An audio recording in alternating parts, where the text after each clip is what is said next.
Railway zone కానీ steel plant విషయంలో ఆయన అస్సలు పట్టించుకోవట్లేదండి.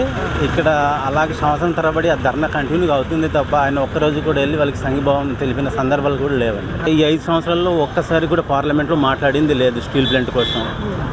జగన్మోహన్ రెడ్డి కూడా అసలు ఊసే లేదండి స్టీల్ ప్లాంట్ విషయంలో. వాళ్ళకి ఇప్పటికీ 22 మంది ఎంపీలు ఉన్నారండి. ఎంపీలు ఉన్న అక్కడ ఏం చేస్తున్నారండి? పార్లమెంట్లో ఒక్కరోజు మాట్లాడింది లేదు, ఏం లేదు. ఎక్కడ గొంగలు అక్కడ అన్నట్టుగా ఉండిపోయింది. వాళ్ళు చేసింది అయితే ఏమీ లేదు.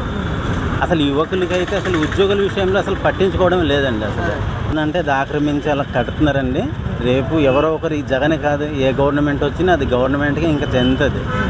అది జగన్ వాళ్ళ సొంత ఇదేం కాదు. నెక్స్ట్ ఏ గవర్నమెంట్ వచ్చినా అది గవర్నమెంటే అది లాక్కుంటుంది. జగన్ గారు పోవాలనేసి మా ఉద్దేశం అండి.